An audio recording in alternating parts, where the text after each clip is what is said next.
BFM Business et Tech Co présente Tech Co, la quotidienne. François Sorel. Bonsoir à tous, il est 19h31. Et nous voilà ensemble pendant 90 minutes, comme chaque soir, vous le savez, Tech Co, la quotidienne sur BFM Business. Je suis très heureux de vous retrouver en ce jeudi soir pour cette dernière de la semaine. Avec ce soir, dans Tech Co, la quotidienne, bien sûr, on va débriefer l'actu ensemble. Une actualité qui est très dynamique en ce moment. Mark Zuckerberg qui a annoncé la nuit dernière les nouvelles lunettes connectées, les Meta Display très intéressantes avec un écran à l'intérieur, on va en parler. Eh bien, et ça, c'est quand même, on va dire, l'info du jour, assez étonnante. Nvidia investit 5 milliards de dollars dans Intel. Là aussi, pourquoi faire? On vous dira tout. Et puis tout à l'heure, je recevrai un journaliste de la Tribune qui est allé visiter un labo qui fabrique des puces de dernière génération. Pour Apple, c'est à Munich et vous allez voir, c'est passionnant. Ce sera dans une heure à peu près. Voilà le sommaire de ce Tech Co, la quotidienne. Un grand merci d'être avec nous, que ce soit en direct à la radio, à la télé, ou en replay, ou en podcast. Bienvenue. Tech Co, la quotidienne, le débrief de la tech. Voilà, j'espère que vous passez une bonne soirée. Merci en tous les cas d'être avec nous. Si vous êtes dans les embouteillages à l'occasion de cette journée un peu compliquée, eh bien bon courage. Merci d'être là et d'avoir choisi BFM Business. Pour débriefer l'actu, ce soir, nous avons sur le plateau de Tech Co Clément David. Salut Clément. Salut. Président de Théodo Cloud. À tes côtés, Clément, c'est Julien Villeray. Salut Julien. Salut François. Directeur de l'innovation chez EDF. Passionné de nouvelles technologies, auparavant une vie dans les télécoms, Julien qui apporte toujours sa petite touch dans l'analyse de l'actu. Didier Sens est là aussi, salut Didier. Salut. Voilà, spécialiste aussi de l'actu tech depuis quelques années on va dire. Et on est très heureux d'accueillir Gilles Babinet ce soir. Salut Gilles. Bonjour, ça va ? Entrepreneur, ravi de t'accueillir. Tu viens de nous rendre visite de temps en temps dans Tech Co. On est très heureux de te retrouver. Entrepreneur et président de la mission Café IA. Une actualité assez chargée, encore une fois, ce soir. Et on va commencer par, on va dire, le dessin peut-être du futur smartphone, en tout cas de l'appareil qui pourrait remplacer le smartphone. Il s'agit des lunettes connectées. Et s'il y en a bien un qui y croit dur comme fer et qui investit des dizaines de milliards de dollars par an là-dedans, et c'est Mark Zuckerberg. Mark Zuckerberg qui, en grande pompe, a présenté son nouveau modèle de lunettes connectées qui s'appelle les Ray-Ban Display. Exactement, display pour écran, car, et c'est ça la grosse nouveauté de ces lunettes, Julien, j'imagine que tu as un petit peu regardé cette keynote. Oui, y compris les gros fails de démonstration pendant la keynote. Ça voilà, c'est en direct. Mais en tout cas, ces lunettes ont une particularité, c'est que c'est les premières lunettes connectées, en tout cas, d'un acteur sérieux qui ont un écran intégré. Oui, en fait, c'est les Google Glass 10 ans plus tard, c'est-à-dire qu'ils ont pris tout ce qui n'a pas marché dans les Google Glass, pour les vieux comme moi qui s'en souviennent, et ils en ont fait des lunettes portables, c'est-à-dire avec une marque bien connue, Ray-Ban, Oakley aussi, ce sont deux marques de Luxottica qui donc fabriquent et finalement ont donné leur design à ces lunettes. Bon, ça ne ressemble pas à des vrais Ray-Ban en fait, hein, c'est beaucoup plus épais, c'est pas tout à fait encore dans la perfection de la forme, en tout cas, de lunettes de mode. Ouais, mais on sent qu'ils cherchent de la place pour mettre tous les composants électroniques. Il faut quand même mettre des batteries, il faut mettre les... Mais ça fonctionne. Et donc, on a un petit écran, effectivement, intégré dans le verre, mais qui ne se voit pas, sur lequel, en fait, une projection est faite pour les notifications, les plans, surtout l'échange avec l'IA. Et pour naviguer, et ça, c'est en fait, à mon avis, la vraie nouveauté intéressante et probablement celle qui est le plus discutable, on verra, c'est que la navigation se fait, à la voix, évidemment, parce qu'on échange avec une IA, mais surtout avec un petit bracelet.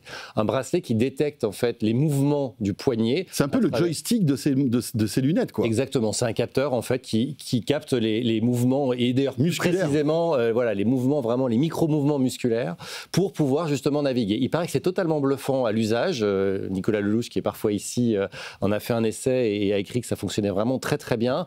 Après, est-ce qu'on a envie de mettre sur le nez des lunettes aussi grosses, porter un bracelet comme ça, sachant qu'on a peut-être une montre, une Apple Watch, on sent qu'on est encore au tout début de l'histoire.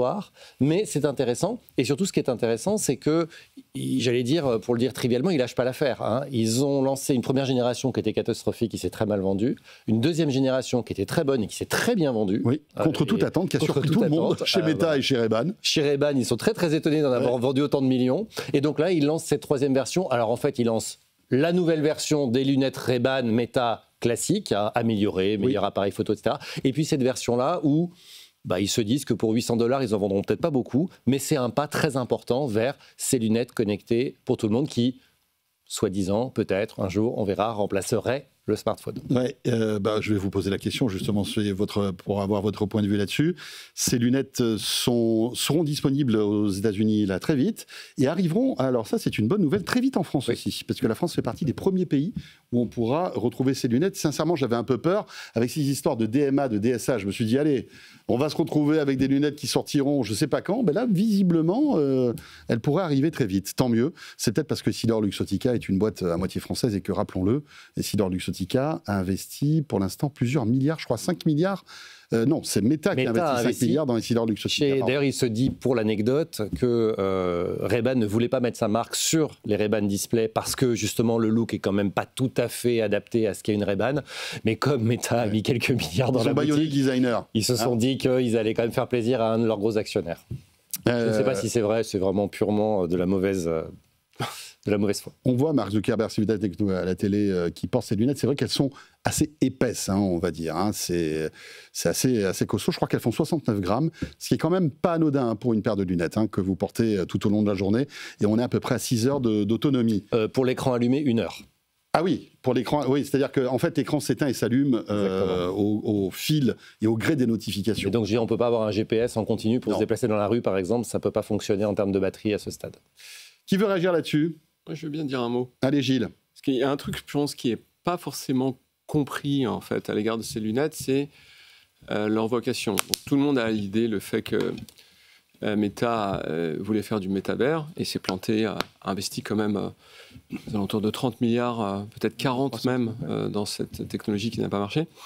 Le grand sujet pour eux actuellement, c'est de prendre un leadership dans l'intelligence artificielle. C'est là où on a vu des investissements absolument faramineux réalisés.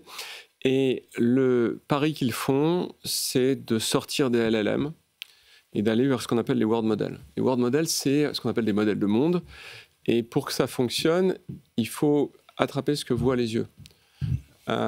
C'est la base. C'est-à-dire qu'on dit qu'il y a toujours ce qu'on appelle les données structurelles. Les données structurelles, c'est en gros ce qu'on peut attraper sur Internet. Et puis il y a les données implicites, c'est ce que les données qui sont plus dures à attraper, qui sont celles que nous on voit. Et c'est comme ça qu'on arrivera à permettre à ces modèles d'arriver à contextualiser et à comprendre ce que nous humains voyons. Voilà. C'est ça finalement. Et avoir des niveaux d'abstraction plus élevés. Pour la robotique, ça va être incroyable. Et le pari qu'il fait, c'est de se dire, en fait, OpenAI, les autres, ils n'ont pas cette avance que j'ai sur la captation des yeux. Et je mets des gros investissements sur ces lunettes.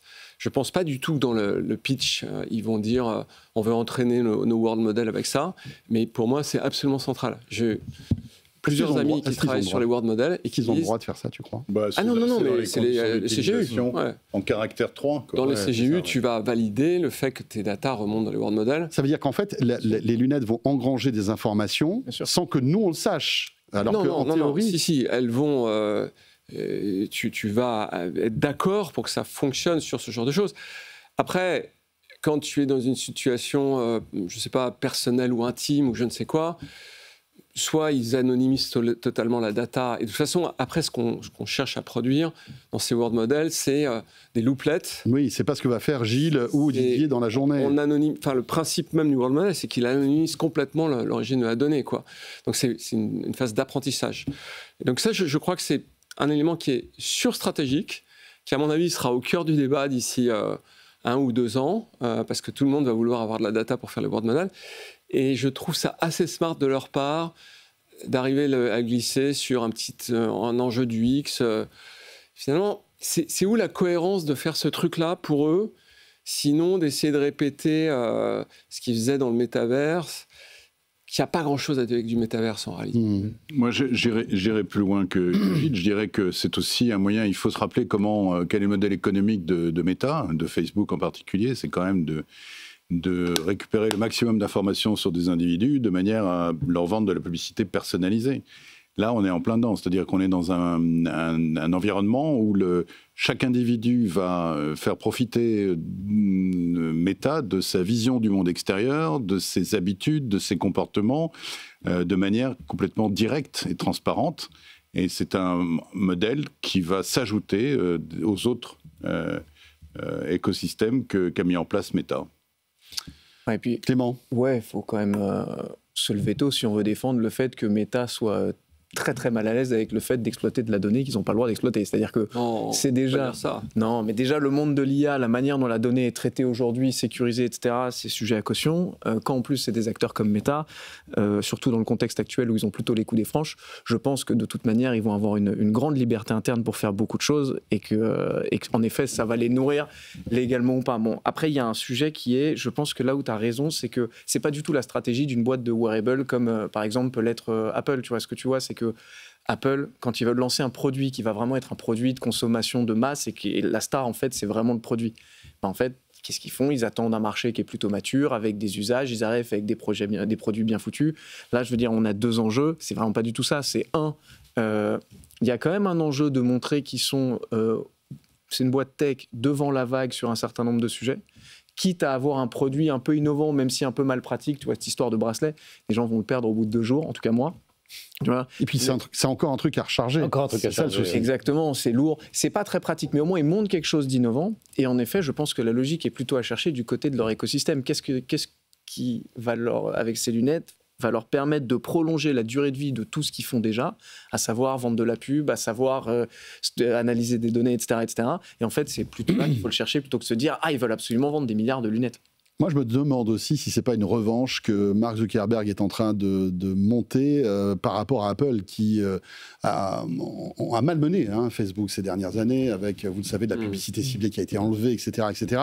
Et j'ai l'impression que avec ces lunettes et ce device qui pourrait un jour peut-être devenir autonome et se substituer au smartphone, le rêve de Mark Zuckerberg, c'est de dire, ben voilà, j'ai plus besoin d'Android, j'ai plus besoin d'iOS, je vis ma vie et je fais ce que je veux et je ne suis plus dépendant en fait de Tim Cook. Je pense que tu as complètement raison. La difficulté pour toutes les entreprises de tech jusqu'à présent, c'est d'avoir réussi à sortir des produits grand public, consumer, qui ont à peu près le même succès qu'a eu l'iPhone ou, on va dire, Android pour ce qui était de Google, c'est-à-dire avoir la maîtrise complète d'un device personnel sans passer par des gatekeepers qui sont Apple, sont Samsung, qui globalement peuvent nous couper les vivres. On a vu Apple avec la pub sur Meta, où en abîmant le tracking de Meta, ils ont fait chuter les revenus de Meta pendant plusieurs années. Bon, c'est revenu puisque Meta a trouvé des parades.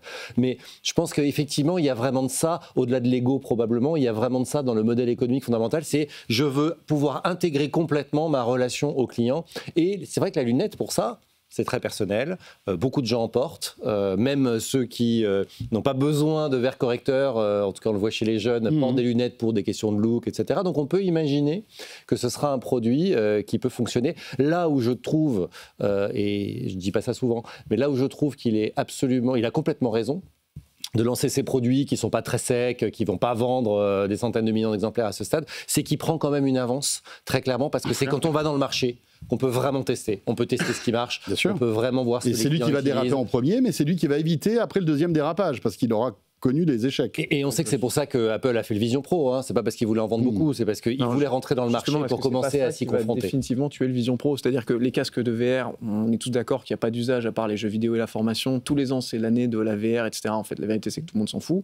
Est-ce que s'il veut vraiment, peut-être même indirectement, faire du mal à Apple, est-ce que c'est pas parce qu'en fait, finalement, c'est ce type de lunettes qui finira par faire quelque chose des cas d'usage qu'on nous promettait avec la VR et que finalement, le Vision Pro, à un moment, mais la VR est une étape, en fait. Je pense que pour Zuckerberg comme pour Apple, ils savent très bien que les casques de VR, c'est vraiment une étape.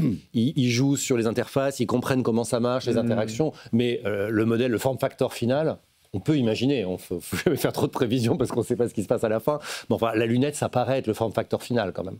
Ouais. Mais est-ce que, par exemple, vous, enfin, il y en a quand même 3 sur 5 sur ce plateau qui ne portent pas de lunettes, est-ce que vous seriez prêt à porter des lunettes alors que vous n'en avez pas besoin pour corriger la vue? C'est ça la question. Je crois que c'est un faux débat, l'histoire des lunettes. Dans le soleil aussi, non? Ouais, enfin, dans 10 ans... À Paris, l'hiver, bon, tu vois, qu'est-ce que tu fais? Tu mettrais des lunettes simplement pour avoir une espèce d'avoir un Gilles augmenté Non. Alors, moi, j'essaye plutôt de m'éloigner de mon téléphone, donc je ne vais pas me rapprocher. Ouais, il y a ça aussi. Il y a un fantasme générationnel dans Dragon Ball Z. que tous les millennials ont, qui est les mecs qui avaient des lunettes pour calculer la puissance du mec d'en face. Tu sais, ils avaient ça.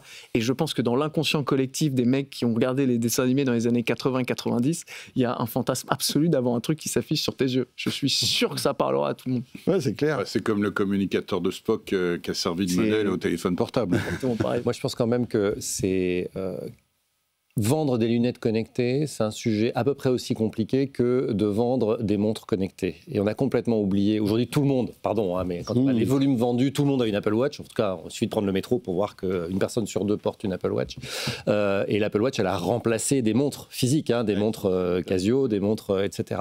Non, c'est le cas du plateau. Et on a réussi. Non, mais c'est le cas dans la vraie vie. Vraiment, aller dans le métro, je vous assure, tout le monde a une Apple Watch. Il y a un dissident, là. Mais moi aussi. Moi, j'en ai pas. J'ai une smartwatch. J'aime beaucoup les vraies montres et je les perds. En fait, je pense que toute la question, elle est vraiment sur la portabilité et le design. C'est-à-dire que si on arrive à faire des lunettes qui ressemblent à des vraies lunettes, et les gens sont très sensibles, allez chez l'opticien, vous verrez, les gens sont très très sensibles au look and feel de leurs lunettes, évidemment, parce que c'est quelque chose qu'on porte sur soi. Si on arrive à faire des lunettes qui sont parfaitement esthétiques et qui, en plus, offrent ce service-là, comme Jonathan Ive a réussi à faire une montre esthétique et qui, en plus, offre des fonctions de smartwatch, et pas dans l'autre sens.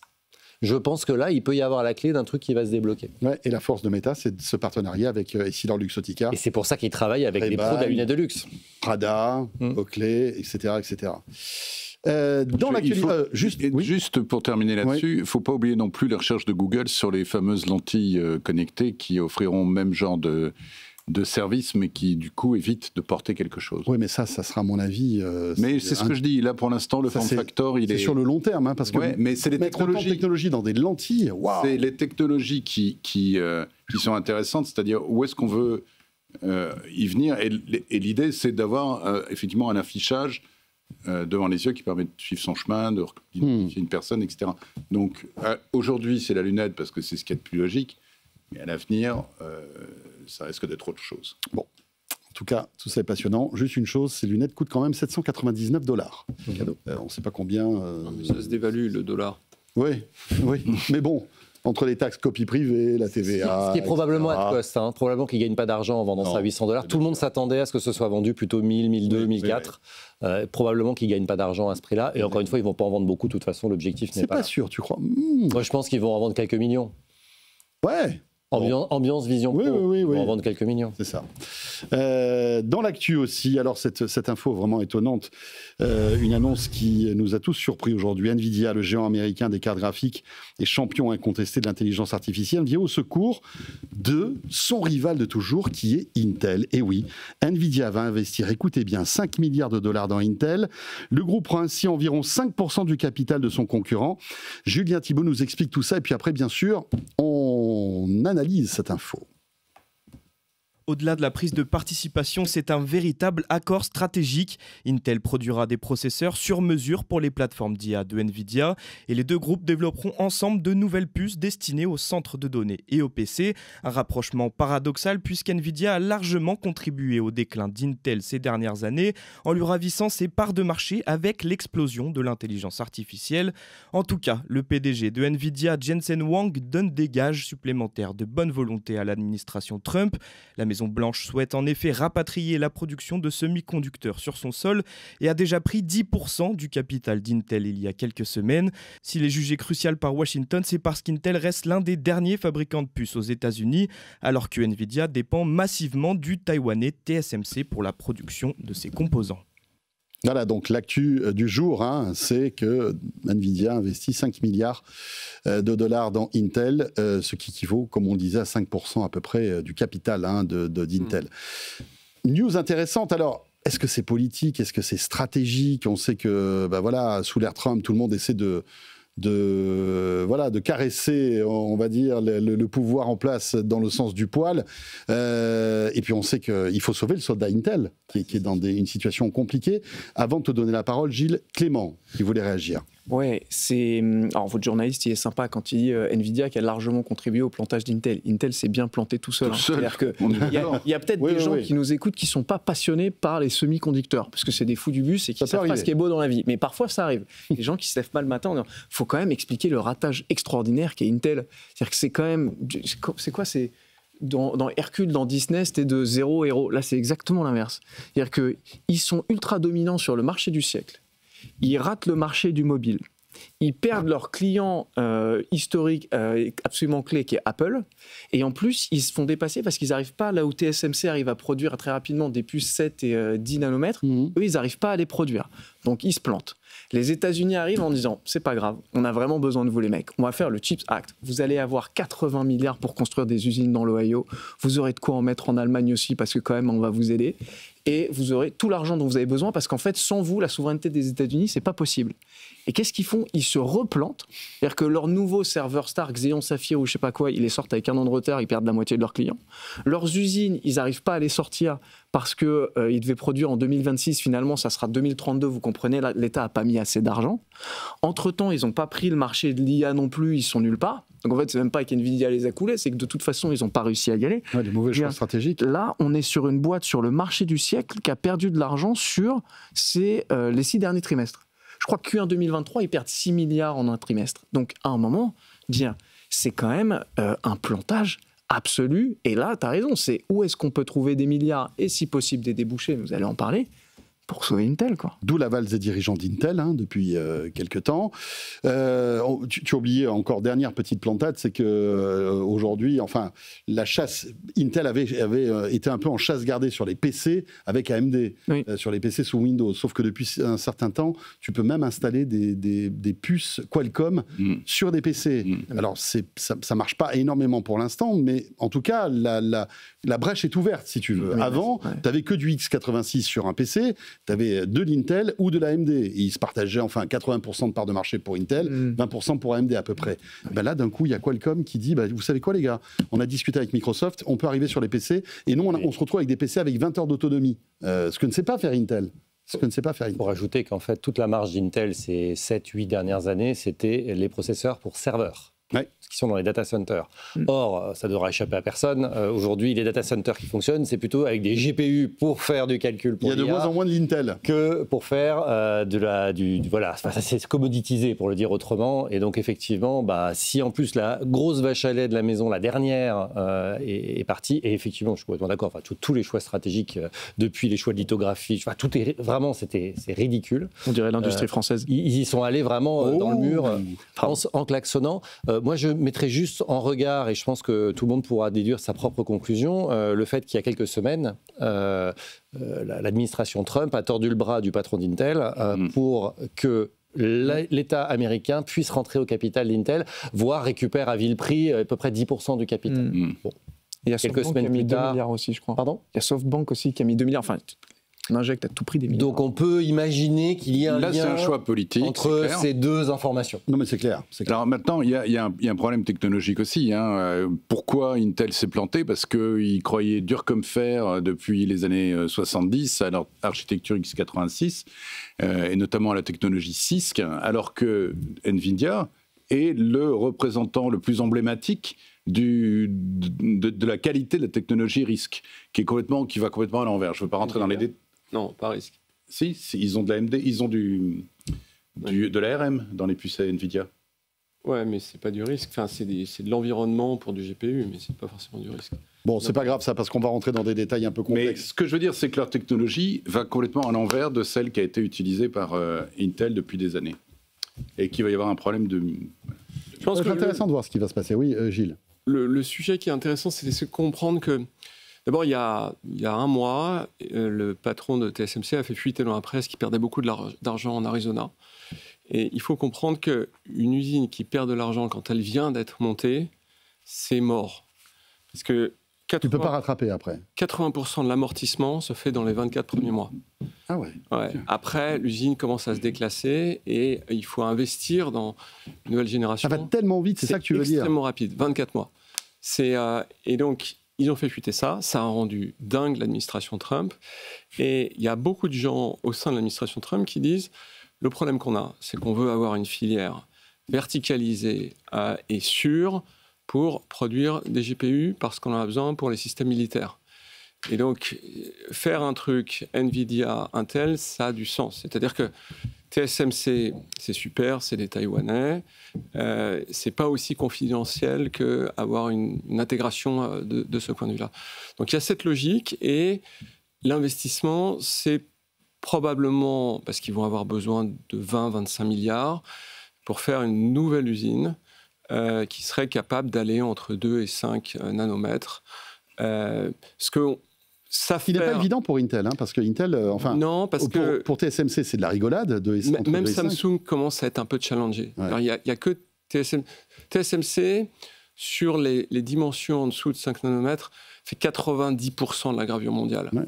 Donc après, tout le monde peut produire. La question, c'est la rentabilité. C'est-à-dire quand vous avez des taux de déchets qui sont très élevés, vous arrivez, les Chinois ont réussi, SMIC a réussi à produire en dessous de 3 nanomètres. On pense que c'est de l'intoxication pour faire croire aux Occidentaux qu'ils y arrivent, mais ils l'ont fait probablement avec un coût extrêmement élevé. Et donc là, ce qui est vraiment intéressant, c'est cette idée de dire, OK, on va mettre toute notre énergie, potentiellement, on va créer un écosystème de sous-traitance, qui est la grande différence entre ce qui se passe avec TSMC et Intel. On va le susciter autour de cette alliance pour réussir à produire à ce niveau-là, parce que c'est un des facteurs les plus stratégiques qui soit dans ce conflit potentiel entre Chine, Taïwan et États-Unis. Mais alors, quel serait le fruit, en fait, de cette association ? On comprend, ils vont fabriquer des processeurs à la fois Intel avec du chip graphique NVIDIA, c'est ça ? Moi, j'y crois pas du tout. Ah non, c'est des nouveaux designs. C'est des nouveaux designs, mais qui iraient dans quelle machine ? Des serveurs. Non, la difficulté, c'est que ça reste quand même un écosystème NVIDIA extrêmement dominant. Là-dessus. Mais il y a quand même des expertises, notamment dans l'environnement des GPU, de cadencement, d'architecture, sur lesquels Intel peut amener de la compétence. Il y a quand même un élément qui est intéressant, c'est qu'on va verser des milliards. Mais le problème de Intel en ce moment, c'est pas seulement les milliards, c'est les débouchés. Il manque de clients sur ce marché. Et en fait, il y a quand même un truc qui est intelligent de dire, OK, d'un côté NVIDIA, ça va permettre d'ouvrir le marché de ces data centers IA aux puces Intel qui vont venir se greffer à côté pour faciliter ce qu'on appelle l'interconnexion. Donc on va concevoir des data centers IA où on aura besoin de puces Intel à côté des GPU NVIDIA. Cool pour Intel. Et puis sur le marché du PC, NVIDIA va fournir des processeurs graphiques qui viendront à côté des processeurs Intel, donc ils ne seront pas en concurrence sur les mêmes puces, mais ils sont complémentaires, pour là aussi redonner un coup d'avance sur AMD. C'est déjà le cas, tu peux mettre de NVIDIA dans... Oui, mais aujourd'hui, ce n'est pas du tout intégré. Aujourd'hui, ils ne bossent pas ensemble, ils n'ont pas conçu les trucs. Je veux dire, normalement, là, tu vois, AMD, ils ont pris 10%, je crois, en bourse hier, parce que Intel devrait reprendre un petit peu de leadership. Au moins, tu travailles sur des débouchés, tu ne travailles pas que sur de la pure technologie, parce que à la limite, aujourd'hui, ce dont ils ont le plus besoin, c'est de clients. Tu vois. Enfin, en tout cas, le communiqué dit que l'accord prévoit que les deux sociétés développent conjointement de nouvelles puces pour ordinateurs et data centers. Intel conçoit les processeurs centraux, ce qu'ils savent faire, que NVIDIA viendra associer à ces cartes graphiques d'intelligence artificielle pour créer en fait des passerelles technologiques pour que ces semi-conducteurs puissent communiquer encore plus rapidement, puisque c'est ce que cherche en fait l'IA. Ouais. Donc voilà, c'est quand même un peu nébuleux. Je pense qu'il ne faut pas se faire trop de nos cerveaux sur ce sujet. 5 milliards pour NVIDIA, c'est pocket money, c'est vraiment absolument rien. Ça lui sécurise. C'est un geste, c'est un geste vis-à-vis du gouvernement américain. C'est un geste politique aussi. Et c'est vraiment quelque chose qui est très utile pour Jensen Huang, dont acte. Derrière, franchement, le risque est quasiment nul. L'opportunité, elle est à minima politique. On revient dans un instant, on va évoquer un autre sujet concernant NVIDIA. Là, ils ont une sacrée épine dans le pied avec la volonté de la Chine de ne plus faire appel à NVIDIA pour ses processeurs. Voilà. Conséquence, encore une fois, de ces turbulences géopolitiques. On revient dans un instant, Tech & Co, la quotidienne, avec Julien, Clément, Gilles et Didier. À tout de suite. Tech & Co, la quotidienne sur BFM Business. Tech & Co, la quotidienne, le débrief de la tech.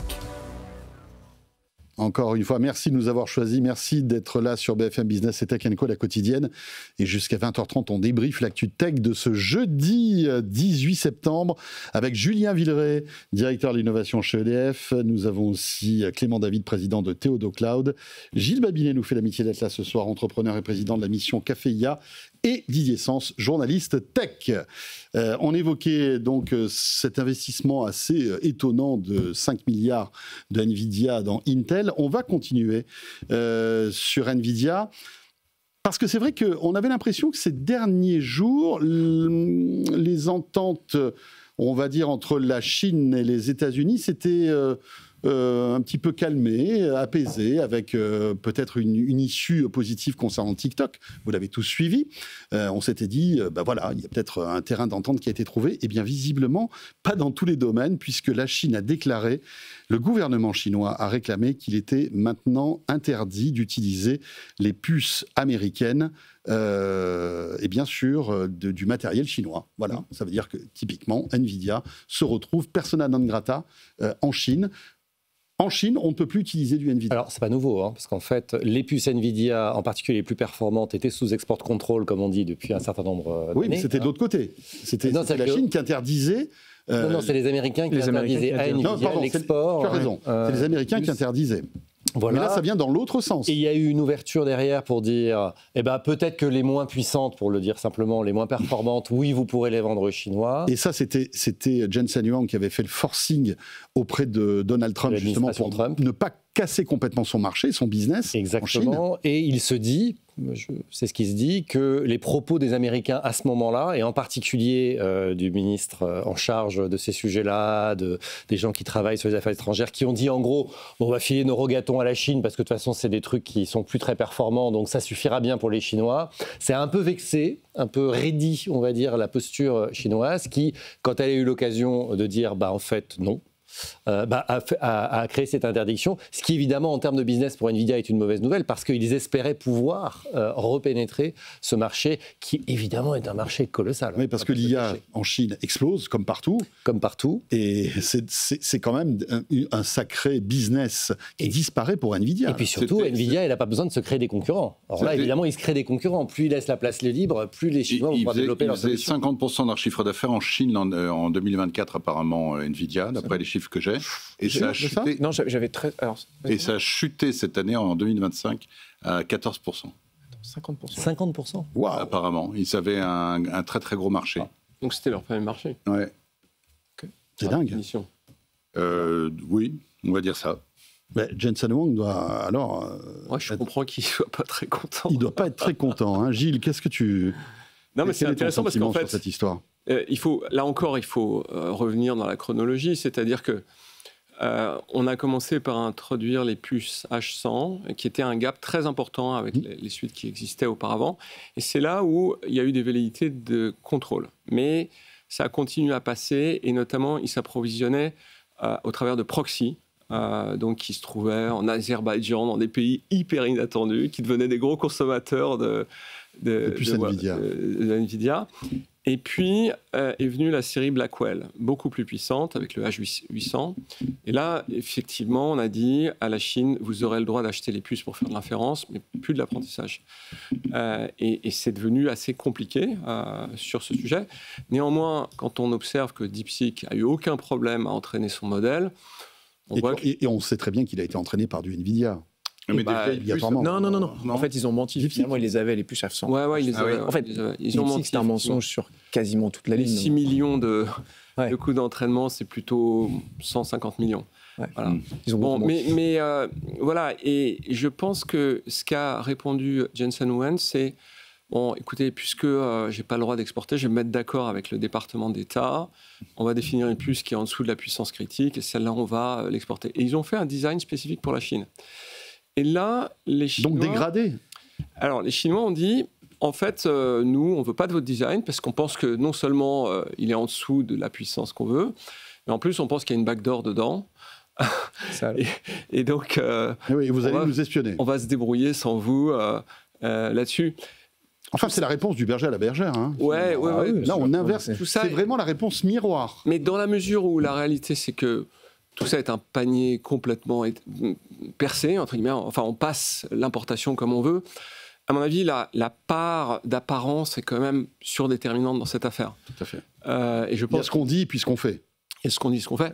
Après tout, j'ai très bien le droit de m'appeler Huawei. d'aller mettre des data centers en dehors de Chine, de les équiper de H800 et de faire mon entraînement dessus, et ça continue, quoi. C'est la beauté de l'Internet. D'ailleurs, les gens de Tencent s'en cachent pas, hein. Ils ont des data centers dans le monde entier, avec les Tencent Cloud en particulier, et effectivement, ils s'en servent. Ceci dit, il faut quand même pas sous-estimer la fierté chinoise qui est que ils veulent maîtriser toutes leurs technologies clés. Et donc, de toute façon, ils vont sur ce chemin-là. Moi, j'étais avec quelqu'un, je peux le dire, de Huawei avant-hier. Voilà. Et c'est long. C'est-à-dire que le rattrapage, et ce que je crois qu'il est important de dire, c'est que ce n'est pas uniquement le hardware. C'est aussi la stack firmware, c'est-à-dire CUDA. CUDA, c'est des centaines de millions d'heures de développement. Et donc, ce n'est pas facile à reproduire. C'est un bottleneck que maîtrise très bien NVIDIA, puisqu'il y a une partie de CUDA qui est open source, et c'est très bien, notamment pour DeepSeek, pour faire un certain nombre d'adaptations. Mais ça reste quelque chose de très contraignant pour la Chine, et je pense qu'ils vont probablement faire des applications verticales, qui seront des applications vraiment métiers. Avant de faire un écosystème aussi large que celui de CUDA, il se passera quand même pas mal de temps.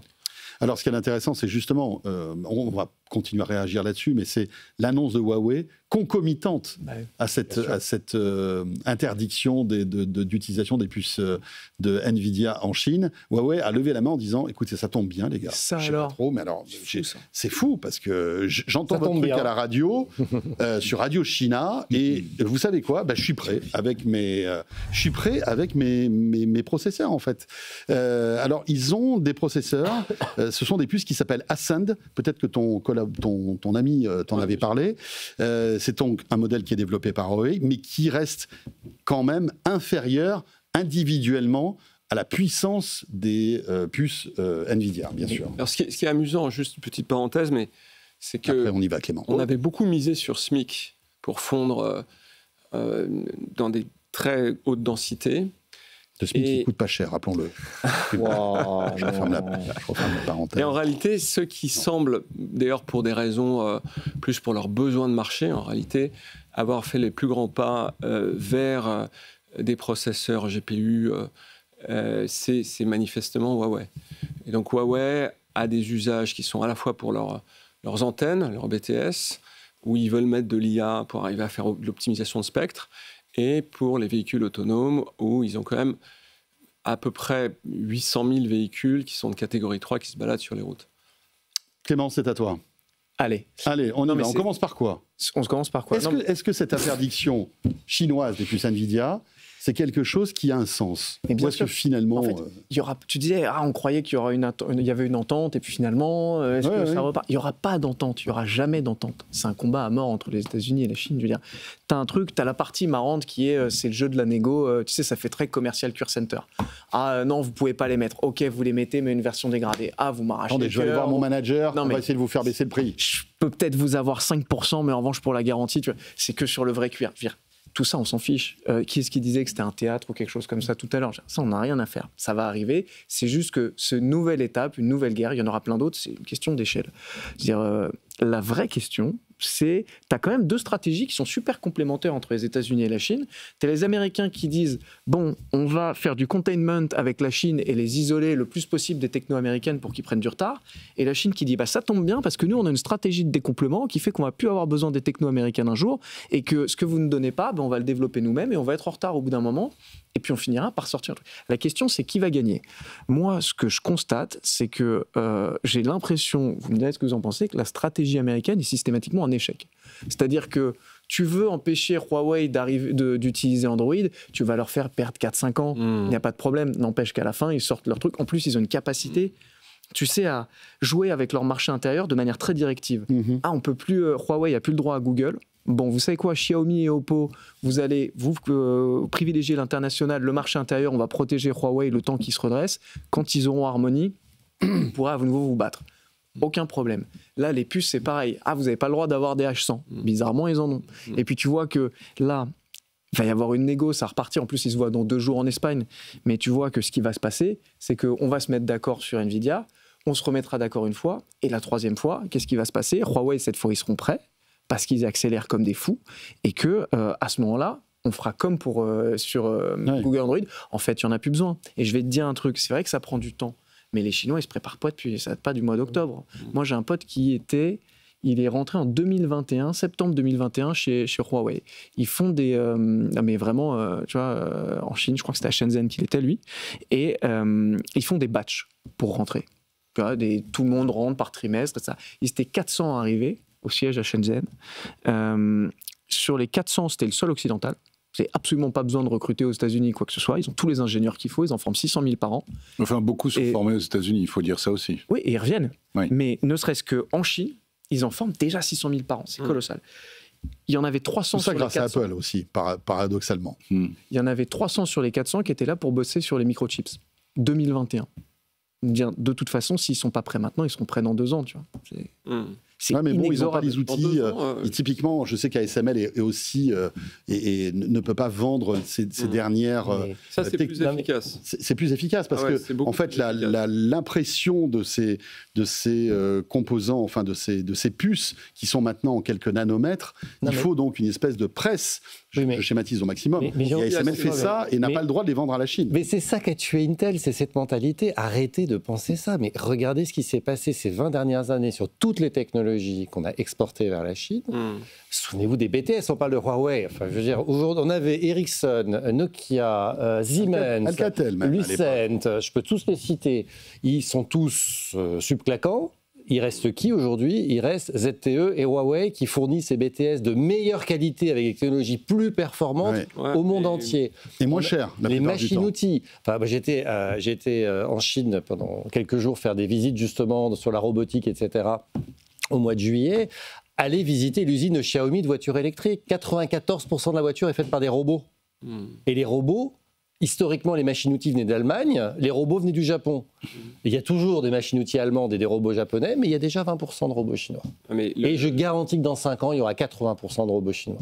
Donc, le chemin, ils vont le faire. Certains disent qu'ils vont copier certaines technologies. Ils copient au début, et puis après ils augmentent. Ils font mieux. Ils font mieux. Ils font mieux. Ouais. Le fait est que quand on écoute l'ensemble des responsables de la filière électronique, l'objectif c'était quand même d'arriver à être largement en dessous de 5 nanos en 2024. Ils n'y sont pas du tout. Ils gravent vraiment en volume, sans problème, à 14 nanos, mais absolument pas à ce niveau-là. Il y a un très bon papier dans EE Times, qui est un peu la revue de référence, ou plutôt le site web de référence sur ce sujet, où ils ont anonymement interviewé des experts de la filière, qui disent on a mis de l'argent à tort à travers. Le plan semi-conducteur chinois, c'est quand même 160 milliards de dollars.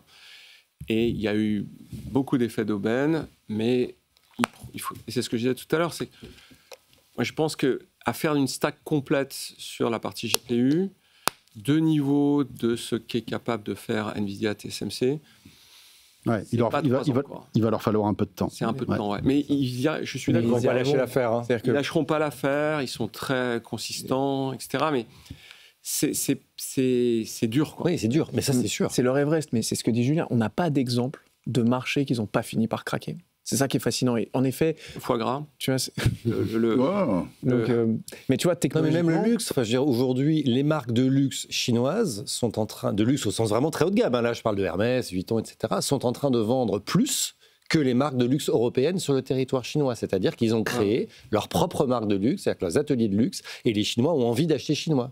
Il ne faut pas croire qu'on est protégé contre tout ça. Non, c'est sûr, mais il faut arrêter de comment dire. Donner une sorte d'aura magique. La Chine, c'est des gens qui bossent beaucoup, qui sont très efficaces, qui sont très bien formés, etc. Mais je veux dire, il n'y a rien d'insurmontable, quoi. On voudrait le faire, on pourrait le faire. Factuellement, et c'est eux-mêmes qui le disent. Il y a quand même mon copain que j'ai vu, pas avant-hier, mais lundi, m'a dit franchement, ici, vous avez tout ce qu'il faut. C'est exactement la question que je lui ai posée. Ouais, mais comme tu disais, ils travaillent beaucoup là-bas. Oui, mais après... C'est ça le truc. En fait, ils ont qu'un jour de congé par semaine, peut-être une semaine de congé par an. Je veux dire, le travail n'est pas les jours fériés, c'est ça? Non. Ce que je veux dire par là, c'est que c'est pas la même société. Mais certainement, mais si tu veux, moi, le 7-Eleven, dans la Silicon Valley, il y a plein de boîtes qui ont essayé de l'adopter. Ça ne marche pas. Si tu veux. Quand tu as un ingénieur qui est cramé, oui, il est cramé. Il est cramé, c'est tout. Il faut arrêter. C'est vraiment... Moi, je suis très opposé à cette idée-là. Et c'est surtout en n'essayant pas de copier qu'on va y arriver, qu'on va se C'est pas qu'il ne singulariser. faut pas copier parce qu'on n'a pas les mêmes ingrédients, mais il y a factuellement ce qu'on a pu faire en Chine pour faciliter l'écosystème Foxconn autour d'Apple, nulle part ailleurs dans le monde. Ce qui s'est passé sur l'accélération dans le domaine des voitures, sur ce qu'ils sont capables de produire en termes de qualité par rapport à ce qu'ils produisaient il y a 10 ans, il n'y a pas d'équivalent dans le monde. Je veux dire, on a un nombre de success stories à la chinoise qui viennent d'ingrédients liés à leur dictature pour partie, au volume d'ingénieurs qu'ils forment pour autre partie, au fait qu'ils ont une capacité à copier en effet les technologies du monde et à investir massivement, qui sont des ingrédients qu'on n'a pas en Europe. Et puis, lui, il y avait un très bon papier dans le FT sur la rentabilité du secteur automobile, elle est négative. Négative de 6 ou 7%. C'est totalement dumpé. Mais on dit, donc, si on arrive à avoir des niveaux de capex d'argile aussi élevés dans les usines qui sont automatisées à 93%, c'est uniquement parce qu'il y a de l'argent gratuit. Ouais. Voilà. Oui, et ça mérite d'être dit aussi, et ça a des conséquences potentiellement économiques qui peuvent être, quand on prend Everglade ou d'autres acteurs de ce type-là, fatales à un certain moment. Oui, mais si tu reviens à Nvidia... Je suis complètement opposé à cette idée qu'il y aurait une sorte d'inéluctabilité dans la technologie. Ils ont Moi, j'ai donné des cours en Chine pendant 3 ans de suite. Je trouve les mecs géniaux, extrêmement efficaces et tout ça. Je ne pense à aucun moment qu'ils sont, il est inscrit dans le marbre qu'ils sont appelés à gouverner le monde. Ah non, ça c'est sûr. Non, mais c'est pas ça. Alors, en plus, culturellement, les Chinois ne cherchent pas à gouverner le monde. Les Chinois cherchent la Chine éternelle. C'est vraiment pas la même chose. Voilà. Je crois pas du tout, moi, à la domination volontariste des Chinois sur le monde. Là, on revient à la technologie. Je veux imposer ma technologie partout. Moi, la seule chose que je dis, c'est qu'il ne faut pas imaginer qu'ils ne vont pas réussir à combler leurs failles technologiques quand on leur interdit l'accès à des technologies. Ça, honnêtement, on a tous les exemples depuis maintenant 20 ou 30 ans ont montré que ça ne marche pas. Après, ça ne veut pas dire que ce n'est pas un géant au pied d'argile. C'est-à-dire que là où tu as raison, c'est qu'en fait, la Chine aujourd'hui, notamment dans les nouvelles techno, mais c'est comme une start-up qui lève 500 millions d'euros. C'est-à-dire que tu vois qu'en fait, sauf qu'eux, ils l'injectent, mais ils investissent énormément à perte pour attaquer un marché, eux rattraper un retard technologique, une start-up pour prendre un marché. Et en fait, tu jettes une pièce en l'air et on se retrouve dans 20 ans. Est-ce que ça a explosé en vol, ils n'ont jamais atteint la renta? Ou est-ce qu'en fait, à la fin, ils ont conquis le marché, finalement, ils dominent et ils rentabilisent leur investissement? Et donc, je suis certain d'une chose, c'est que une des deux faces de la pièce va se révéler vraie. La Chine peut complètement s'écrouler, auquel cas on aura d'autres problèmes, ou avoir réussi à avoir le leadership technologique que cet argent gratuit d'aujourd'hui devait leur permettre d'atteindre. Mais ce qui est sûr, c'est que technologiquement, tant qu'ils auront la thune, ils ont complètement les armes et qui ne sont pas les nôtres pour rattraper leur retard. Mais tu as d'autres scénarios. Tu as des scénarios de convergence. Pas du tout. C'est-à-dire convergence. C'est-à-dire que leur avantage se diminue peu à peu et ils ont un marché qui est un marché important, mais qui n'est pas forcément un marché de domination. Voilà. Il y a des scénarios de remigration technologique, c'est-à-dire qu'on fasse des JV avec des technologies chinoises. Il y a beaucoup de gens qui parlent de ça dans la presse actuellement, dans le cadre du rapport Draghi au niveau européen. Donc, tout ça, d'ailleurs, concourt plutôt à une intégration économique plutôt qu'une dislocation en bloc. Voilà. Et là où je pense qu'on se rejoint, c'est l'idée de dire que la dislocation est plutôt dangereuse en réalité. Après, je finis juste. On termine là-dessus parce que j'aimerais qu'on aille chez Flunch. Ok. Excusez-moi, mais c'est l'heure, hein. Donc j'aimerais qu'on en parle. J'avais eu l'occasion de rencontrer le PDG de Hisense, qui est une marque qui fabrique des téléviseurs notamment, etc. Et l'aspect quand même orgueilleux de la Chine est révélé dans une phrase qu'il nous a dit. Il nous a dit je ne veux plus que sur mes produits il y ait marqué Made in China, je veux qu'il y ait marqué Invented in China. Ouais, c'est quand même très nucléaire, les technos chinoises. Nous, on le voit dans le cloud. Si personne ne veut bosser avec Alibaba, quel que soit le niveau de ce qu'ils produisent. Il ne faut pas oublier ça, quand même. Clément. Pardon, j'ai rien dit. On arrête.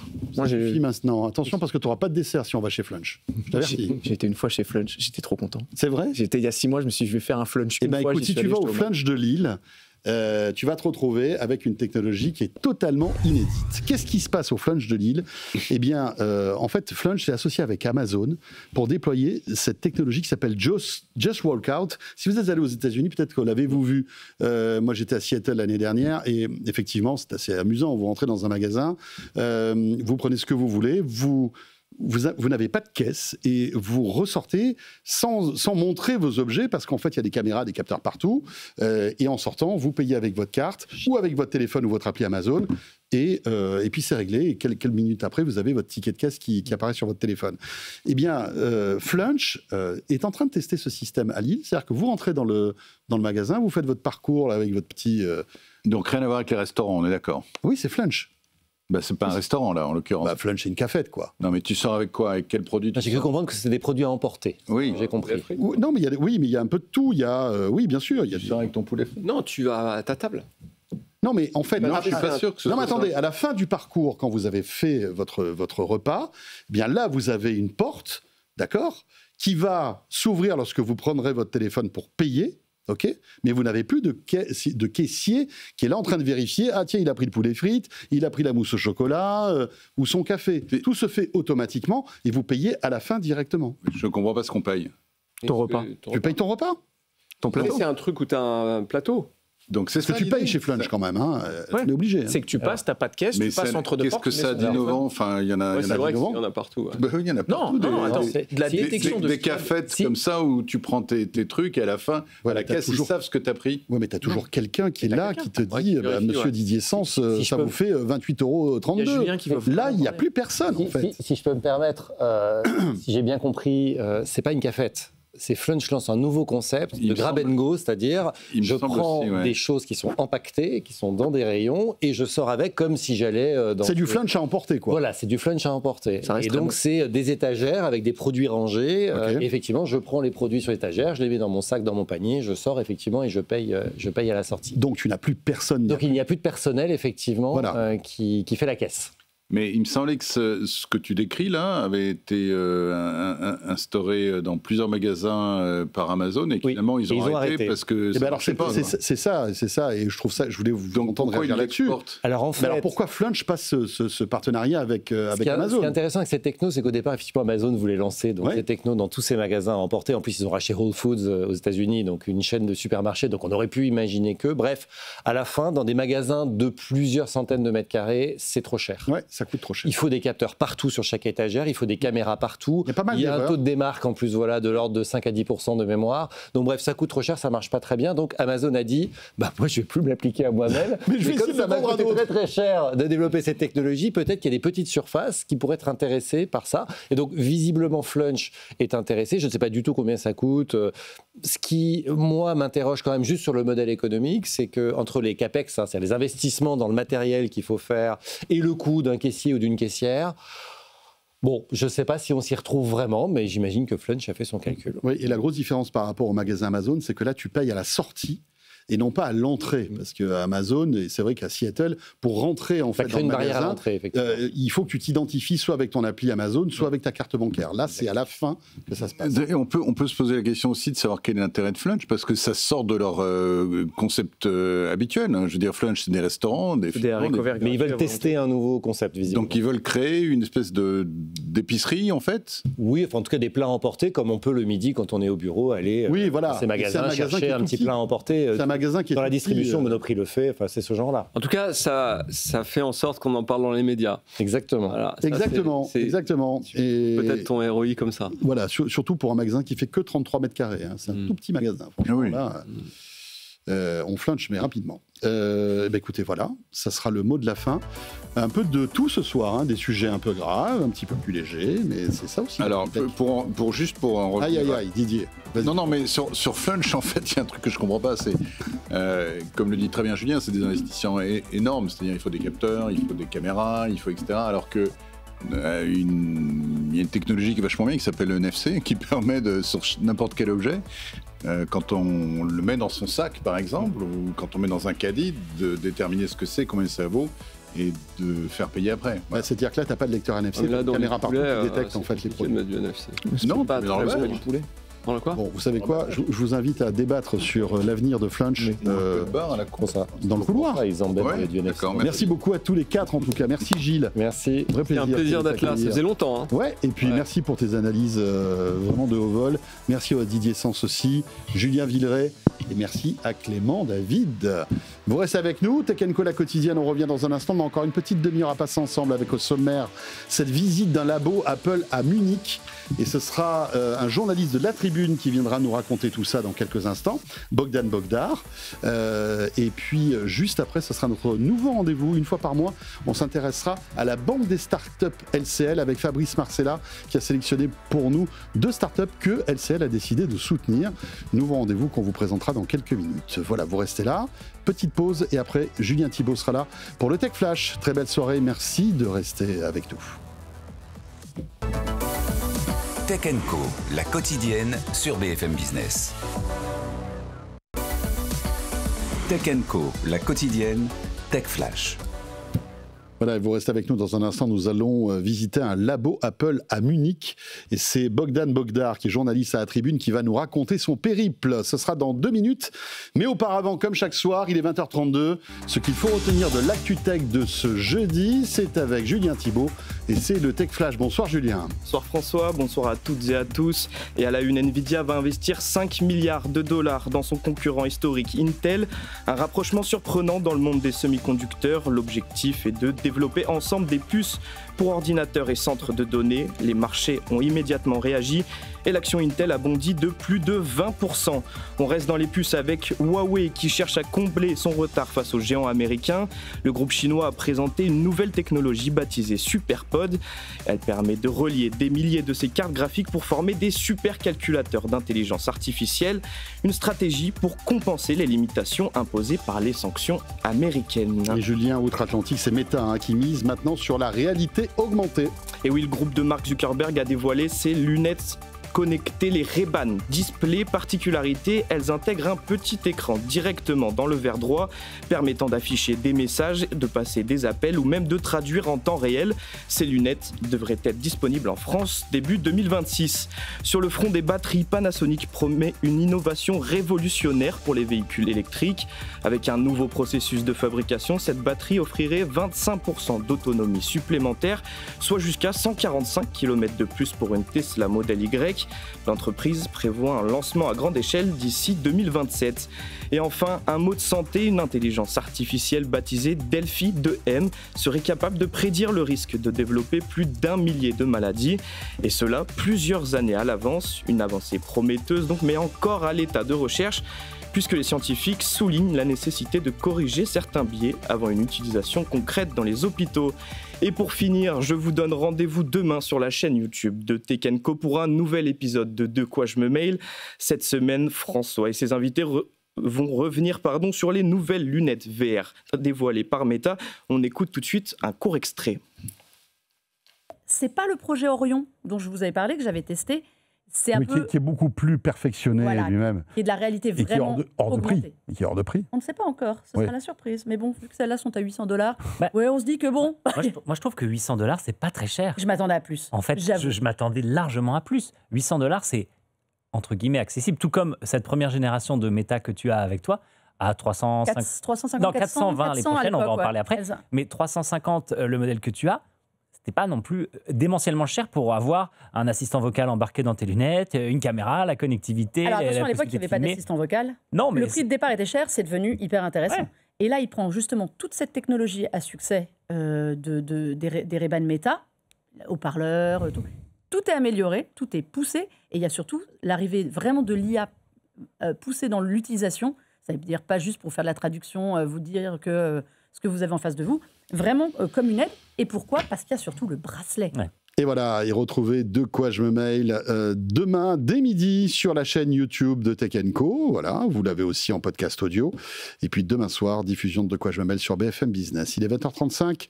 Je vous emmène un petit peu dans les entrailles de la recherche chez Apple avec mon invité ce soir. Tech & Co, la quotidienne, l'invité. Bogdan Bogdar est avec nous. Bonsoir Bogdan. Bonsoir. journaliste à La Tribune qui est un cousin maintenant de RMC et de BFM, rappelons-le, puisque nous avons le même actionnaire, CMA-CGM. On est très heureux de te retrouver. De temps en temps, bien, tu nous feras partager ton expertise sur la tech sur La Tribune, Bogdan. Avec plaisir. Et on va commencer par un sujet hyper intéressant. Tu es allé à Munich pour rencontrer pas n'importe qui quand même. Hein. C'est l'un des boss d'Apple. C'est véritablement peut-être même celui qui pourrait remplacer à terme Tim Cook, qui s'agit de John Ternus, qui s'occupe de tout ce qui est hardware, je crois, chez Apple. Tout ce qui est pour hardware, donc tout ce qui est matériel, tout ce qui est physique. Alors ça va de l'iPhone. Alors chez Apple maintenant, ça va de l'iPhone à la Watch, en passant par l'iPad, le Mac. Tous les produits. On a une belle gamme. Et pourquoi Munich ? Pourquoi Munich ? Alors historiquement, il y a une petite équipe missionnée par Steve Jobs qui a fait le tour de l'Europe. Qui a été créé à l'époque de Steve. Exactement, ouais. Et qui a fait un passage. Alors, naturellement, l'Allemagne, on pense ingénierie, on pense forcément une certaine expertise dans la tech. Et pourquoi pas Sophia Antipolis, on a beaucoup parlé de la Silicon Valley. Ou même, par exemple, la région de Grenoble, qui est une région très dynamique. Notre Silicon Valley, il y a aussi des puces, puisqu'on va en parler ce soir. Mais bon, ils ont atterri à Munich. Je sais pas la bière, les bretzels, quelque chose comme ça. Mais il y a quoi donc là-bas ? Il y a un labo, c'est ça ? Il y a un labo, mais alors un labo de la taille. Alors les spectateurs n'imaginent pas l'immeuble dans lequel on travaille. C'est le double. C'est immense. C'est immense et ça ressemble de loin pas du tout à un bâtiment Apple. Ça ne ressemble pas du tout à une usine. Il n'y a rien qui affiche Apple. Donc des antennes, des câbles partout. C'est assez secret. Mais alors c'est assez dystopique. Des antennes, des câbles, mais dans des sortes d'open space redimensionnés il y a un effet très Matrix. On rentre dans un grand hall avec un long carrelage, deux bureaux. La petite blouse blanche, les patins, le petit chapeau. Exactement. Et puis, c'est pas les vendeurs de l'Apple Store avec le petit t-shirt. Non, on est sur des vrais ingénieurs qui sont dans le dur. Et qu'est-ce qu'ils recherchent ? Qu'est-ce qu'ils font ? Sur quoi ils travaillent là-bas à Munich ? Alors, ça, c'est un peu le côté d'Apple dont on parle moins parce que tout ce qui est très séduisant, évidemment, c'est ce qu'on voit. À l'intérieur, c'est les lois de la physique. Donc dès qu'on rentre dedans, pour vulgariser, pour expliquer, ça devient plus compliqué. Mais le matériau, les matériaux en tant que tels, pour que le silicium, par exemple, pour la conductivité, pour l'énergie, Apple, qui est donc valorisé à quoi, 3 000 milliards, 3 500 aujourd'hui, on voit le potentiel d'innovation. Et Apple est un centre de recherche incroyable. Je ne sais même pas s'il y a beaucoup d'États qui atteignent un tel niveau de recherche. Donc réfléchis sur les matériaux en tant que tels pour rendre ces puces les plus performantes possibles avant de les envoyer en Asie. Donc ça, c'est du design qui fait de la recherche. Rien n'est fabriqué là-bas, parce que tout est fabriqué en Chine ou en Inde. Ou en Inde aujourd'hui. Ou en Chine encore. Avec des gravures un peu... parfois, je ne sais pas si c'est Taïwan, mais Chine généralement. Oui, c'était SMC. Et donc, ces puces sont pensées à Munich. C'est ça ? C'est toute la recherche sur le matériau en tant que tel. Parce que le produit, on va dire, qui est à l'intérieur, à un moment, il faut comprendre comment on fait pour gagner 30% en batterie. C'est pas si simple que ça. Ça demande des cerveaux là-dessus. C'est comme l'histoire très intéressante de l'aluminium, par exemple. Ça, on a un peu discuté. Apple nous a vendu l'aluminium. Ils sont passés au titane. Et ils repassent à l'aluminium. Donc, avec John Ternus, j'ai eu l'occasion de l'évoquer. Je lui pose la question de comment on explique qu'un jour, on vend une chose et puis l'autre, en dehors du fait que c'est des arguments marketing de non, mais cette fois, c'est meilleur. Et il a une réponse très pragmatique. Il dit, mais c'est des choses que l'on découvre au cours des recherches. C'est la science qui nous permet ça. Il cherchait un composant qui est tout simplement un meilleur conducteur et qui tient mieux la chaleur. Et finalement, on s'est rendu compte que le titane, c'était pas si efficace que ça. Et donc, on revient à l'aluminium parce que pour nos performances, au cours de nos recherches, au cours de nos tests, l'un est meilleur que l'autre, tout simplement. D'autant que Apple est en pleine, comment dirais-je, réflexion pour ne plus avoir de fournisseurs extérieurs de puces. C'est-à-dire qu'avant, ils avaient Qualcomm, on se souvient même d'Intel sur les Mac, etc. Ça a été un divorce très marquant dans la tech. Terrible. Et petit à petit, Apple est en train de s'émanciper et fabrique lui-même ses propres puces. Puce Wi-Fi, puce 5G, puce Bluetooth, la C1, enfin on va pas rentrer dans les détails, mais l'iPhone 17 est un florilège en fait de ces nouvelles puces. Complètement. Et c'est là-bas qu'ils pensent ces puces-là? Alors même l'iPhone 17 est intéressant. Moi, ce que je trouve plus intéressant, c'est l'iPhone Air encore, puisque tout n'est que batterie. Hein. Dans l'iPhone Air, il y a tout ce qui est autour de l'encart photo, tout est miniaturisé, c'est un peu compliqué. Miniaturisé, merci. À l'intérieur, et à Munich, on est derrière le développement de la puce, alors pour rentrer dans les sigles un peu, C1X. Donc c'est des puces pour le réseau, c'est pour nous connecter. Tout simplement pour avoir Internet, pour nous connecter au web. Et Apple, qui a donc à un moment coupé les contrats avec Intel pour faire ses propres puces, a fait de même avec Qualcomm aujourd'hui pour d'autres types de puces et pour vraiment avoir sa main. On le sait, hein, aujourd'hui, on l'a vu avec Donald Trump, toutes ces histoires de transfert de puces, de transfert de technologie, mais c'est surtout pour ne jamais dépendre d'un fournisseur en tant que tel. Et d'une certaine manière, ils sont gagnants parce que le fournisseur ne pourra jamais mettre ses conditions, ses exigences à Apple. Voilà, alors cet article est à retrouver dès maintenant sur le site de la Tribune, et puis j'imagine en print après. Et la Tribune dimanche, on aura une interview un peu plus élargie de John Ternus. Comment il est ce John Ternus? C'est un ingénieur. On est chez les Américains d'Apple, donc c'est assez simpliste. Avec une communication très... T-shirt noir, quinca, toujours souriant. Communication maîtrisée. Communication maîtrisée, mais on n'est pas sur un vendeur. Hein. On est sur quelqu'un qui maîtrise vraiment le produit, qui sait parfaitement de quoi il parle. Hein. Si on le sort des rails, il sera.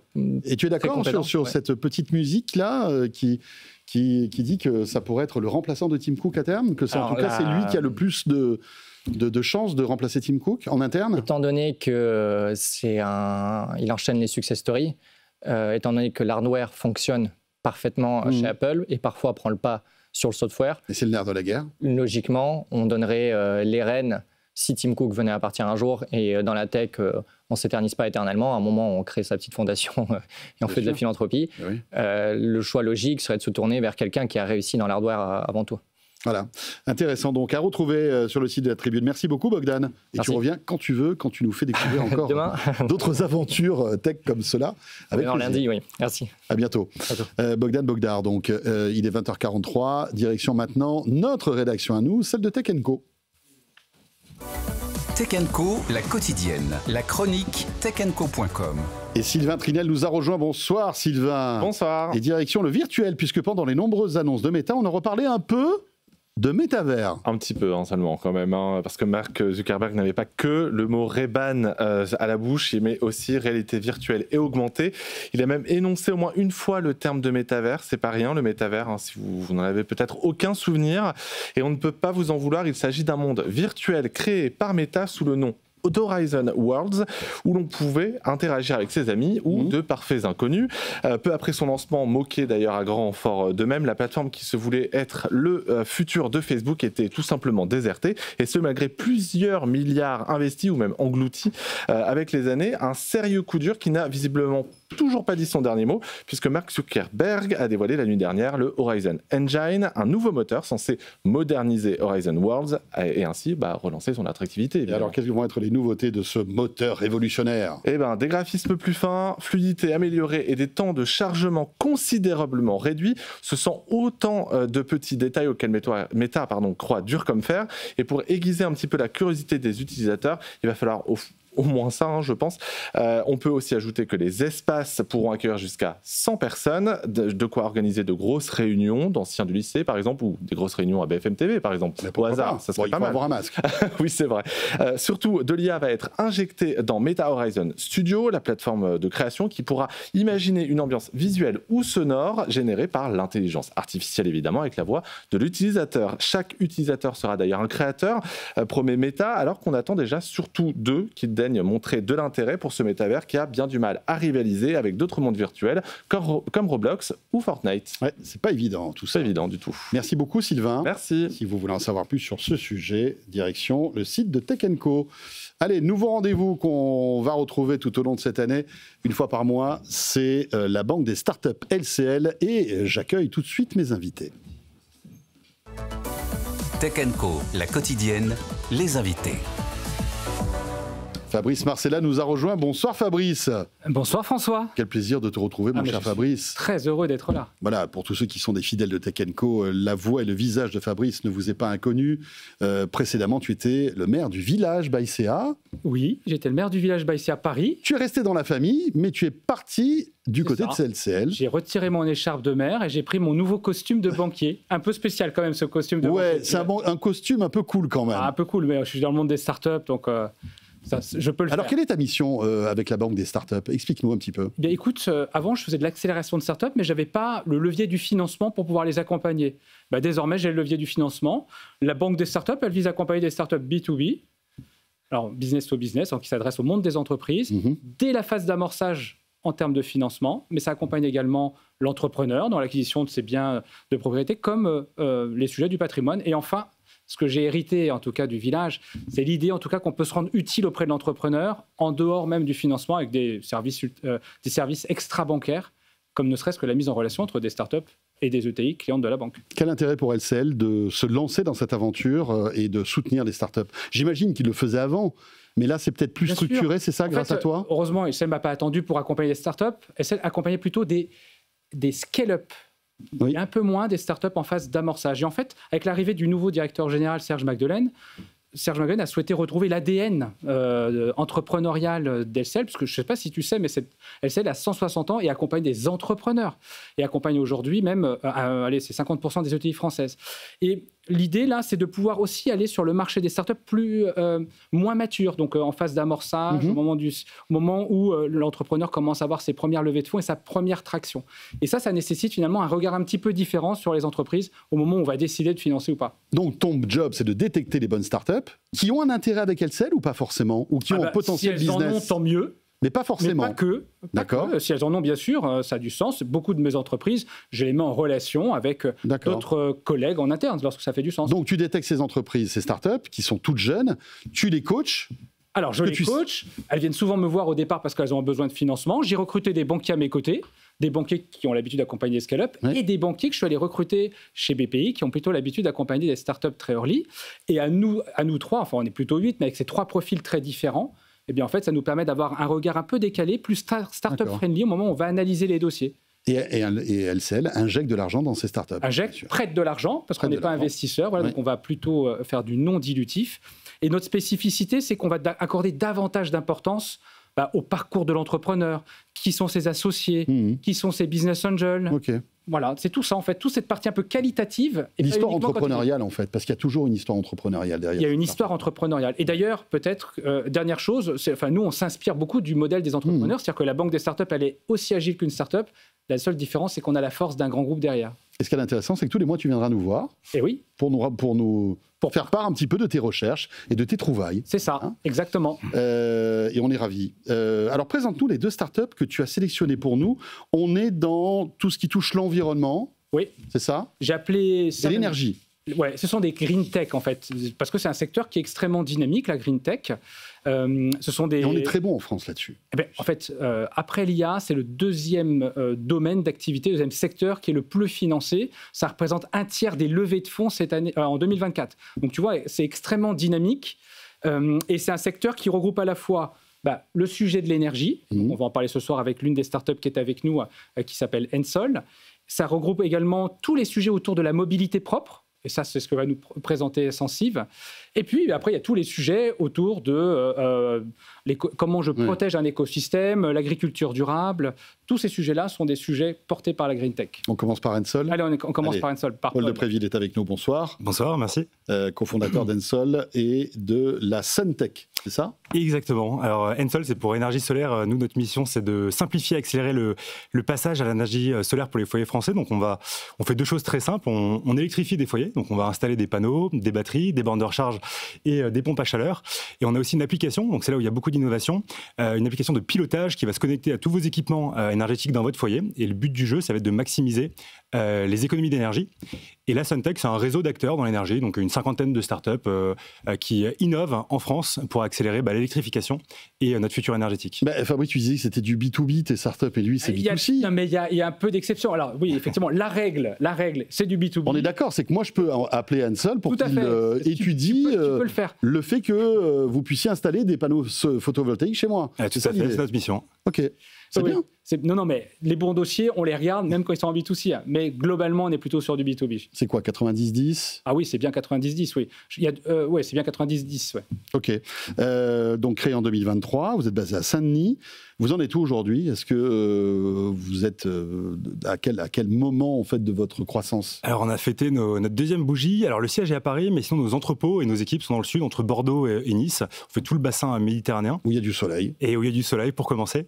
Et on a annoncé une levée de fonds de 14 millions en février pour lancer nos opérations de Nice jusqu'à Bordeaux, pour lancer un service d'abonnement et pour investir massivement dans notre technologie de pilotage pour ces foyers français. Aujourd'hui on est 72, je crois, où il y a à la fois le meilleur de la tech, donc des ingénieurs, des énergéticiens, et aussi des techniciens, des couvreurs, des électriciens, comme on voit sur l'image, qui vont en fait électrifier des foyers. C'est un business physique avant d'être un business technologique. Oui, parce que c'est vrai que le photovoltaïque a quand même souffert d'une très mauvaise image il y a quelques années, avec des investissements qui se sont avérés catastrophiques, avec des niches fiscales, etc. Ça y est, maintenant, tout ça s'est apaisé, c'est un petit peu plus clean comme marché. Tout à fait. Et si je dois dire une chose à l'antenne, là, c'est que le solaire, c'est génial, c'est rentable pour les particuliers qui installent. Ils vont réduire jusqu'à 50% sur la facture d'électricité. C'est durable, c'est 10 fois moins carboné que l'électricité qui est produite à travers le gaz, par exemple. Et aussi, en fait, on l'oublie, mais c'est la plus simple et la plus facile à déployer. C'est pas pour rien que le solaire, c'est la production, la source de production électrique la plus diffusée dans le monde, car les toits sont déjà artificialisés, c'est simple et c'est rapide à installer. Ouais, avec des panneaux photovoltaïques qui gagnent en rendement régulièrement. Enfin, il y a pas mal de progrès technologiques. Oui, tout à fait. Après, la technologie, elle est mature, donc il faut juste la déployer. Fabrice, notre deuxième start-up. La deuxième start-up, elle est sur le sujet de l'automobile propre et comment on passe d'un moteur thermique à un moteur électrique, et là plus particulièrement sur le secteur de l'automobile professionnelle. Et Christophe Descharentenay. Voilà. C'est ça, je l'ai bien prononcé. Christophe Descharentenay. Voilà. Vous êtes cofondateur donc de Sensiv. Sensivi, et on est deux cofondateurs, Stéphane Durand et moi-même, tous les deux ingénieurs issus de l'automobile. Et nous, notre mission, c'est de faire des voitures électriques pas chères. Les voitures électriques, c'est bien, mais c'est souvent trop cher. Et la façon dont... Et comment vous craquez le truc ? Comment on craque le truc ? On part de voitures existantes. Il faut vous dire que des grandes entreprises automobiles françaises que je ne citerai pas, ils mettent 500 millions d'euros pour faire une voiture électrique nouvelle d'investissement. Nous, on part d'une voiture existante qu'on transforme en électrique, et comme ça, on a besoin d'investir moins de 5 millions d'euros. Donc, on est capable de le faire beaucoup plus rapidement. Vous prenez une voiture, je dis n'importe quoi, une Clio, vous enlevez le moteur et vous mettez une batterie. Alors, on fait ça avec Peugeot Partner Citroën Berlingot. Ah. Ça y est, ça marche, notre voiture tourne. Voilà. Donc, pourquoi on fait ça avec ces modèles ? Parce que c'est des modèles qui sont très répandus dans les villes, dans les collectivités locales. Et quand vous êtes patron d'une collectivité locale, votre problème, c'est de passer à l'électrique, mais en même temps, vous n'avez pas les budgets. Vous ne pouvez pas payer 2 fois plus cher qu'avant. Et donc, avec ce système-là, vous prenez une partie de votre parc, vous nous l'amenez, on le convertit en électrique, on met une batterie, on enlève le moteur thermique, on met un moteur électrique, une batterie, et on est parti pour l'électrique comme ça. Excusez-moi, mais quand même au marché des flottes d'entreprises, en fait. Les flottes des collectivités locales, voilà. Des entreprises. Mais pas les particuliers. Si moi j'ai un berlingot, vous pouvez pas me l'électrifier. Alors justement, on vient d'annoncer aujourd'hui un partenariat avec Car Avenue, qui est un distributeur automobile très important dans tout l'Est de la France. Qui lui fait du B2C. Et qui lui fait du B2C. Et qui va installer les kits, qui va être formé à partir de la fin de l'année. Ça va être lancé comme ça. Petite question technique. Une voiture, on va dire thermique, n'a pas été conçue pour être électrique. Alors même si vous enlevez le moteur, où est-ce que vous placez les batteries ? Est-ce que vous arrivez à avoir de l'autonomie ? Qu'est-ce que ça donne ? Et puis ça coûte combien ce relifting énergétique d'un véhicule ? Donc en fait, ça coûte 2 fois moins cher que de fabriquer la voiture électrique neuve, équivalente. On a 250 km d'autonomie. Et en France, en 2020, il y a un cadre réglementaire qui a couvert tous ces aspects de transformation, de façon à éviter d'avoir n'importe quoi qui part sur la route. Donc là, on est bien encadré, il faut respecter des normes de masse qu'on respecte. Et ça coûte combien ? Ça coûte 13 000 € à peu près, après subvention. Si on est en Ile-de-France, on descend en dessous des 10 000 €. Oui, parce qu'il y a des aides supplémentaires, c'est ça ? Et voilà, il y a des aides supplémentaires. Mais nous, tout notre business model est conçu pour être soutenable quand il n'y aura plus de subvention. Parce qu'assez vite, il n'y aura plus de subvention sur l'électrique. Et on a décidé de faire assembler nos kits par Seva Logistique, en région parisienne, enfin en région Île-de-France, de façon à être bien positionné pour le distribuer sur toute la France. Et tu vois, dans les missions qui sont les miennes, c'est de faire en sorte que les entrepreneurs se rencontrent et pourquoi pas imaginent des deals ensemble. Et en fait, ce sont deux activités très complémentaires.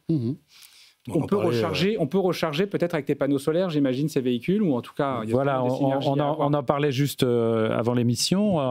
Nous, on va mettre en place sur notre prochain modèle, alors évidemment, il faut qu'on trouve encore 4 ou 5 millions d'euros de financement. Donc, mais on va mettre en place... Il a son chéquier dans sa belle chemise kaki. Et il m'a dit qu'il avait 7 millions, là. Donc, on va mettre en place la charge bidirectionnelle, c'est-à-dire qu'on va pouvoir charger la batterie de sa voiture et récupérer l'électricité pour la réinjecter quand on en aura besoin. Ouais. Donc ça, c'est une vraie tendance dans l'électrique, visiblement. Réinjecter l'électricité qu'il y a sur une batterie électrique pour alimenter, par exemple, une maison. Exactement. C'est assez intéressant. Ça s'appelle le grid. Ça s'appelle le V2G. Mais dans la version maison, c'est le V2H. Voilà, merci beaucoup. Eh bien, écoutez, on souhaite bonne chance à ces deux startups alors. Oui, en tout cas, c'est deux belles pépites françaises sur un sujet important en tout cas, compte tenu des problématiques de transition énergétique actuelles. Accompagné par LCL et la Banque des Startups. Voilà. Tout à fait. Merci beaucoup. Merci à toi. Fabrice, on se retrouve le mois prochain. Oui. Voilà, et chaque mois, en compagnie de Fabrice, on découvrira ce milieu et puis tu nous feras découvrir de startups innovantes. Merci beaucoup à Paul de Préville et à Christophe de Charentenay. Ça va ? On s'est bien sorti ? Bravo. Voilà, on termine sur une note positive, comme ça. Très belle soirée, c'était un vrai plaisir que de passer encore une fois ce moment avec vous. Les replays, les podcasts qui vous attendent bien évidemment, et on se retrouve très vite. Salut à tous. Tech & Co, la quotidienne sur BFM Business.